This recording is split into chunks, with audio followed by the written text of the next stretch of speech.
أعوذ بالله من الشيطان الرجيم بسم الله الرحمن الرحيم والصلاة والسلام على سيدنا محمد وعلى آله وأصحابه وأجمعين والسلام عليكم ورحمة الله وبركاته وإن سلام يا دمان كلين أصحابتي وصومالي دا إهلك قرابة كلين وحلية هاي سودو هذا waxaan maanta rabaa waxaan aad u la yaabanahay haddaan Soomaalinahay waxyaabo badan waxa jira horta minhiin dad isqabta ama dhibaatadu waxay inoogu soo noqnoqoto daa'iman anaka mas'uulka ah waxaad arkaysaa wax soo noqonaya bulshada maba kala jeclaba waxaan dhibaatooyin badan waa anaku inagu soo noqnoqonaya muxuu u soo noqnoqonaya maxaase wax looga qabaneen maxaa loo fiksi laayahay dhibaatadan maxaa loo sameyn laayahay waa maxay waa kufsigan iska noqday caado dad islaam baan nahay horta anaka war islaam baan nahay ilaahay iyo rasuulkiisa dad yaqaanaan nahay sinadii waa xaraam ilaahay baa inagu yiraahdo sinaysanina la taqrabu sina ilaahay sinada ha u dhawaanin uu yiri waa sinadu waa maxay waa wax ay laba qof iskaga raali yihiin inay sameeyaan nin iyo naaga ku heshiinaya waxaana sameynayna aan sameyno hada hi sina oo ana meeshas nikaax uusan jirin ama labadaas qof isjabin oo ay kala yihiin ajnabi how about qof bini'aadan ah oo wuxuusan rabin inta la sameeyo lagu qasbayo iyadoo xaaraantii oo haddana qasab waliba sii ah ka warama so waxbay ka daran yihiin war adduunka sharciga ka soo saaray war dadka dhan horta meel kasto qof jiran oo wax xoogo wuu jiraa laakiin ma aha forfan dadkan wadamadan jooga ama caalamka kale ku nool oo dadka xoogiya waa dad xanuunsan forfan uma sameeyaan waxaan laakiin anaka haddaan nahay forfan baan u sameynaa Soomaali waxaan u sameynaa intiqaam laba qof ama laba dad baa isleenaya dadkii cidoodii baa mid kale loo tagaya la soo kufsanayaan bilaahi calaykum arintan kufsiga soo noqonaysa gabadh la kufsanayo oo la dilaayo gabadh la kufsanayo ama gabadh qaangaar ah ama ha ahaato under age oo ilmo yar ah ama wiil yar oo la kufsanayo hal ahaado arintan waa inay wax ka qabtaan meeshan dadka jooga meelaha dawladda ka jiraan waan ogahay niman siyaasiyiin oo wada danahooda u socdaa jooga aaway ummadaaneeto islaam waaye aaway culimadii aan lahayn oo leen dadka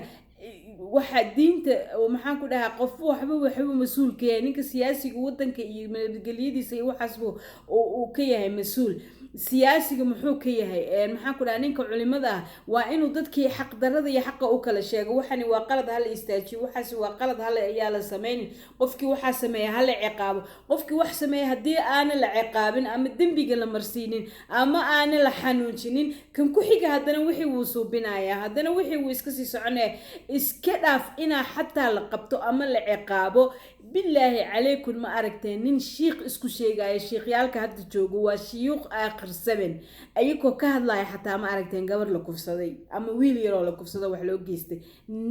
ما جرتو كما هاد لان واي لأنه هاد شيوخ ما جرتو هاد شيوخ دين تشوكتو واود السياسيين إيه بيزنس مان متكستو وحكو فكريا سي وقناعسيجي سهر ugu marsan lahaani walba wuxuu ku fikriyaa sidii uu lacag badan ku heli lahaani walba wuxuu ku fikri lahaa sidii uu masjid ku dhiso مسجد كمان مد لو تكني ومسجد لو قلت لك دad khaas oo lacag lagu aruursanayo oo asxaab ama group ama kooxo ay meeshaas isku haystaan oo ay meeshaas qaystaan يعني sida Soomaalidu qabiil 45 ay u kala leeyihiin reer hebel diintana saas waa kuwan iyo kuwaas ayakiiba dagaal ka dhaxeeya dad ajaanib ah soo fangareeyo oo lacag ku dhiiba ina dadka khalkhal ugu galiyo diinta anaka hadda waxana lagu dhibooyo oo Soomaali inta soo sano u dagaalku ugu socdo u baaba'sana oo 30 sano u dhibaato ugu socdo waa maxay waa urur diineed niman diintiba waxa la soo dhaxgeliyay mar hadda diintii si fiican aadan u maamulaynin oo aadan dadkii ku maamulaynin oo aadan kitaabkii Ilaahay ku xukumaynin waxa imaanaya waxyaabo badan oo khalad ah marka khaladaadka maxay ka imaanayaan laba nin baa iska soo horjeeda qolob waxba jirtaba afkaartooda hadaa dhahdid yani dadka Ilaahay abuuray way kala afkaar duwan yihiin aniga iyo adiga maaha inaan isku afkaar noqono sida uu kalarkeena u kala duwan yahay sida duulkeena dhararkeena iyo gaabnaanteena u kala bedelantahay sida uu size-keena shape-keena u kala bedelan yahay qofna buuran yahay qofna caadi mid dheer yahay mid gaaban yahay mid madow yahay mid cad yahay mid maarin yahay saas bay afkaarta dadkuna u kala bedelantahay oo Ilaahay baaba ka dhigay anwaac ما كلريال بدن إلهي بسميه إنه قف وح قنعيه أو قف كاسي وسن كان كلا وحيس أهين ضدكوا إنه يسن إسكوميد أهين وكل دوينهن أما الدين كوكل دوي أما أفكارك كوكل دوي أما عقلها كوكل دوي وح بال كوكل دوي ما هنا أنا أديك كنت برا واحد أديك أتعيش أنت على يستو لأنه ضخب إلهي سي كلر كان أنا يوتضد بنعب كلر كان قف بنعب مت بقف كلا شعل saas waaye marka ma aha aniga inaan ku raaco adiga waxa wadatid islaam baan ahay ilaahay rasuulkiisa mar haddaan rumaysanahay daas anaf maxaa kale iga rabtaa maxaa aniga shaqada aad ku leedahay in adiga ku soo daba raaco in adiga kugu daba tukado afkaarta adiga aad wadatid in ani qaato ma ahan no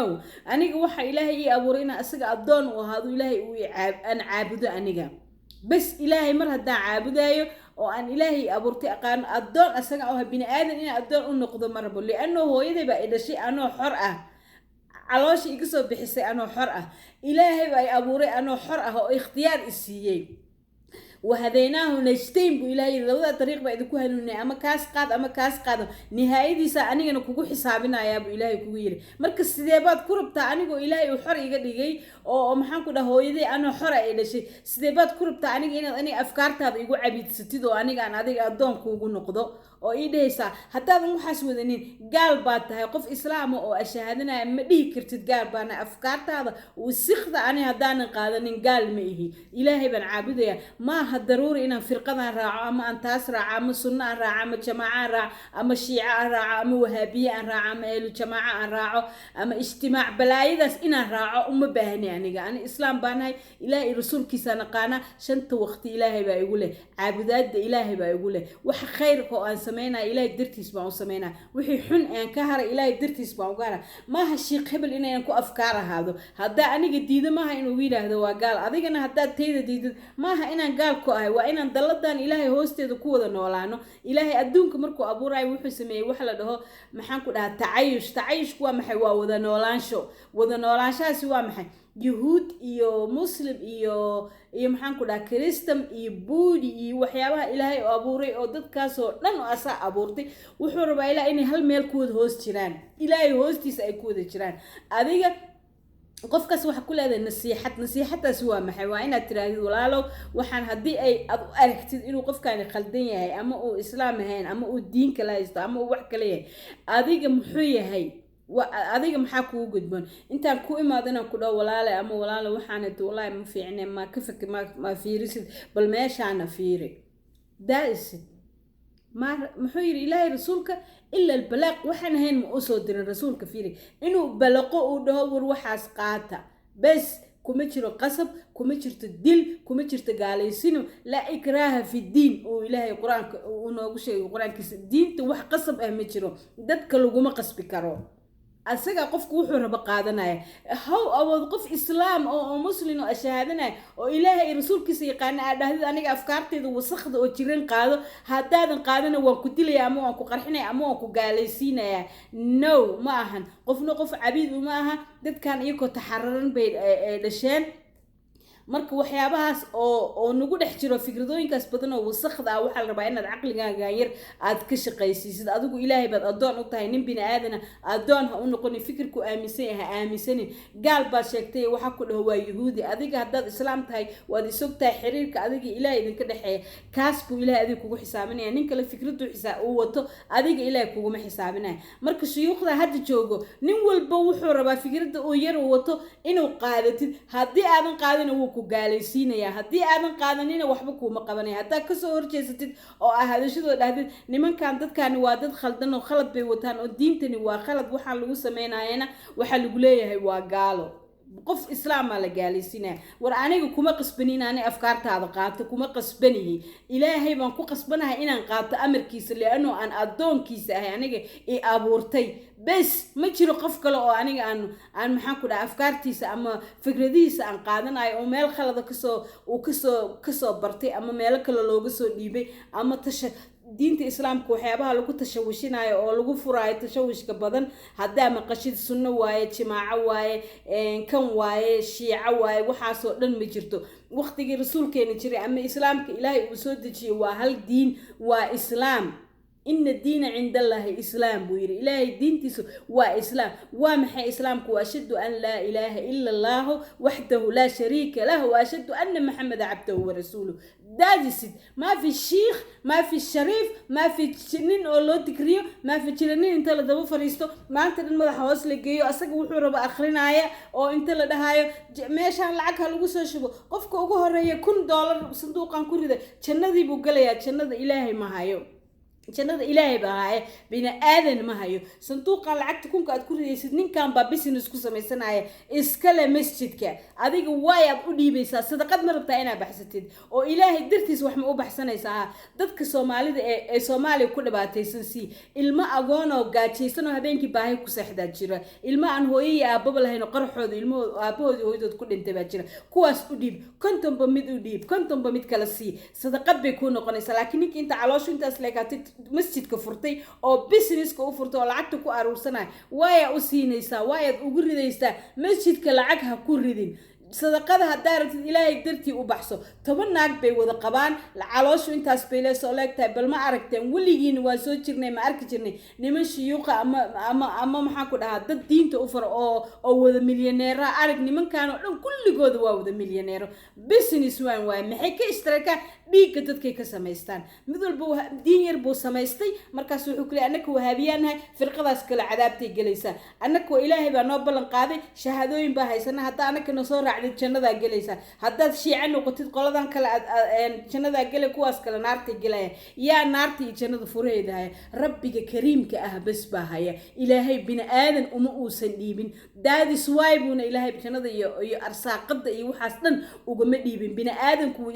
isku gumaysan lahaayeen cuntada aad siinay arsaaqada cunaysa hadii lagu dhiibo hadii jannada ilaahay lagu dhiibo maxamed sallallahu alayhi wasallam hatta ilaahay jannada uma dhiibin ilaahay asaga mulkigiisa waaye wixii amalkii adiga aad samaysatay oo waliba uu ilaahay u raali ka noqday baa jannada lagu galaa ma fahamtay wixii adiga aad samaysatay oo khayr ah oo shar oo maxaan ku dhahaa shar oo ka leexatay baad jannada ku galaysaa oo waliba uu rabbiga kariimka uu raali kaaga noqday yaa akhi aqligiina yar ashaqeeya naas aqligiina yar ashaqeey maskaxda maxay idin ka qaaday maxay idin daba galiyay nimankan war muxuu yahay ninkan war aakhira ada ilaahay hor istaagaysid war ada rabbiga bari hor istaagaysid adigi ilaahay ba mubaashara isku hor istaagaysaa su'aalaha ilaahay aduu ku weydiinaya xageed ka keentay waxaan markuu ku dhaho maxaad ugu jawaabaysaa shii qabal baa igu yiri shii qabal tiisa haysata maalintaas asaga dhuumanay wajigiisa hoos keenaya waxaan maxaa u sameysay aniga iga soo fakartay kitaabka quraanka baro diinta baro wixii khalad ah iska reeb wixii sax ku dhaqan war aqligaaga yar baa ogolaanaynin wixii xumaan ah oo xaraan ah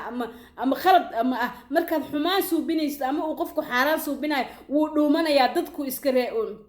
iska ilaalina waay waa fitrad ilaahay ba kugu abuuray waxa xun inaad diidid fitrad markuu ilaahay ku abuuray oo kugu abuuray waxa xun inaad diidid waxa fiican aad qaadatid marka sheekh uma baahantid inaad dhahdo sheekhu aniga waxaas maxaan yeelaa sheekhu waxaas aniga maxaan yeelaa waxba ayeelin baro adiga marka hore sheekhna waxba ha wareysanin ilaahay idin abuurtay ka cabsada ma fi shuyuukh ma joogto ma aragteen nin sheekh intuu meel soo istaagay ka hadlaaya ilaahay baa idin ku dhaariyay gabar la kufsaday oo la dilay war adduunka iyo wadamada carabta haday ka dhacdo ama ay ka dhacdo wadamada islaamka ah wallahi waa la dilaa wiil baa intuu turkiga intuu gabar xoogi aabaheed baa yimid geedka dhan buu ka jaray dadka dhan saas bay u fiirsanayeen nin hadli karana ma jiro war haday dhibaato ka dhacdo jimcaha qudbada lagu soo qaataa wadamada islaamka ah meeshaas waxa bay ka dhacday ninkaas maashiisu sameeyay meel fagaara inta lagu keenaa la karbaasha ama haduu wax dilay lagu dilaa waay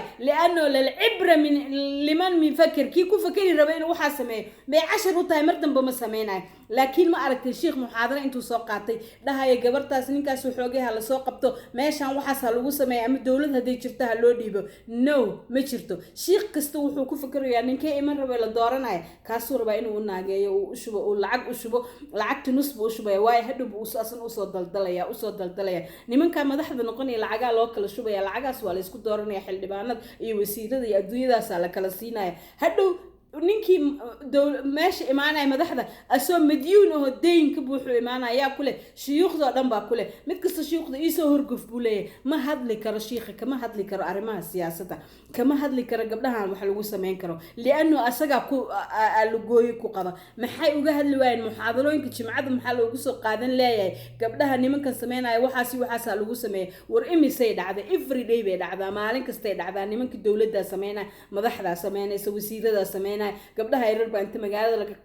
guryahooda laga kaxistaa wixii raba lagu samaystaa war halaagi ilaahay baa soo dhow war ilaahay ka cabsada war meesha culimo idinma joogto oo dawlad idinma joogto oo siyaasad idinma joogto oo wax alla waxaad haysatiin mal qoom ilaahay halaagay baa tihiin ilaahay markuu qoom halaagayana muxuu dhahay ilaahay wuxuu dhahay markaan qoom halaagay intooda sufahaaga ah baan wax ugu dhiibaa aan xukunka ama maamulka ama aqoonta ama cilmiga aan ugu dhiibaaba iyakaa wax xukumaanba sufahaagii dhan hadduu culimo sheeganayo hadduu yahay siyaasi kulligooda waa sufahaa iyagiyaa markana xukumaya annaka marka maxaana waa ku daba halaagmanaynaa annakana gadaashoodan ku halaagmanaynaa marka kulli shay wuxuu bay kala daran yihiin laakiin gabar la xoogaayo oo laga hadlaynin aaway ninkii shiikha ahaa oo dhahaya waxay ku leeyihiin culimada waxa ka sheegin haddaad boostiir soo qortid waa lagu soo hujuumaya culimadu waa warisatul anbiyaa ma jirto culimadu warisatul anbiyaa hadda kulligoodu waa nahaabiin waa tuugo waa siyaasiyiin waa khawaarij diintii ilaahay way ka wada baxeen waxay kugu sharciyeynayaan qofka inaa la dilo qofkaas haddaa aniga ka afkaar duwan oo ku dhaho nimankaana diin ma wataan diintoodu waa khalad halkaas hore kulligood beri waxa arkaysaa iyagoo aniga ay dhahaya waa gaalo waay li'anno waxay diidayaan inay dadka arkaan waxaan aan sheegayo hadhow toole ay dadka kasoo horjeestaan marka caqligii yar ha kala shaqeeyaa Soomaali caqligiina yar ha shaqeeyo waa inaad ka fikirtaan waxyaabahan maxay u dhacayaan maxay culimadu waxaan uga hadli lahayn ma fi li'anno culimo ma jirto qoomku waa qoom kulligooda wada caamo ah Soomaali oo dhan hadda aragtid waa caamo nin kasta kitaabkii uu soo xafiday waa kan uu soo xafiday kitaabkii uu xafiday maskaxdiisa ku jira uu liqsayay laakiin maxaa ka dambeeyay kitaabkii ina hees alifo aan xafido iyo ina quraanka xafido maxay ku kala duwan yihiin hees iyo gabay hadaa xafidid iyo quraanka hadaa kala xafidid oo aadan ku cilmi falayn oo waxba ku sameynaynin what is different nothing wax u dhaxeeyo ma jiro waa isku mid heesti waa alif waa xafidsanahay gabaygii waa xafiday shicirkii waa xafiday quraankiina waa xafiday wax ma ku sameynayay marka waa isku mid marka waa sidaas quraankii bay soo xafideen halka marka soo fiirsid aayad buu ku soo daliilinaya hatta dhinacu rabo maanta u jeedinaya aayadaas bari meesha rabo u jeedinaya gabar yar haday meeshaas intay gabar soo hadasho ama madaxeeda furan ay soo fariisato Facebook maxaan ku dhahaa social media ama idoo qaawan ama heesaysa ama wax khalad ka yihiin uqsimu billahi ila fiiriye Soomaaliya ilaahay baa idinku dhaariyay inta nin oo shiikh isku sheegto ma aragtay waxay soo wada galayaan live maalintaas way isqaawisay nabigii bay cayday diinta inta shiikh hala dilo waa gabar ya hadduu nin khalad sameeyo oo gabar uu la kufsado dhowr nin ay kufsadaan oo darajad laga soo turo ama wiil la kufsado sharad baan bixinaya carab soo sheeg kee ka hadlo hal nin ma ka hadlo why ما شقيست كير ما يشقيسو ما في علماء يا أختي ما في علماء يا أخي كل جود وذا شقيستيال على شدو شقيستيال واتوجو ونهامين وشقي عرب تقول قرضها وين يقرب صارها وذا ما فهمتي قول قرضها يدمر كيس كذا فين منك حرام بقوة الشقيان كل جود شيب كلوسو وذا بوحية وحال ده وحاس كفدو وحكوا لي جبر هدا يسقاوس ورجبر هدا يقاونت أما ذا حيد فرطة أما واحد سميسو iyada ku kooban tahay gurigeeda dhexdiisa la joogta dad ma ku dhibaateynayso dawlad dad ma qarxinayso qof ma dilayso qof ma xoogayso shakhsiyadeeda ayada ay ku xiran tahay ayadii ilaaheedu ka dhaxeeyaan bari rabbigeeda u noqon kartaa way u soo toobad keeni kartaa laakiin kan wax qarxiyay oo dadka dilay ama gabdhaha fuulay ama xad uga soo gali laadahay live online maxaa u soo noqon la uga soo hadli laadihiin maxaad muxaadarooyinka jimcada uga wadi wanti maalin hore gabadha milyuun la dhahaa nabiga wax ka sheegtay salawaatu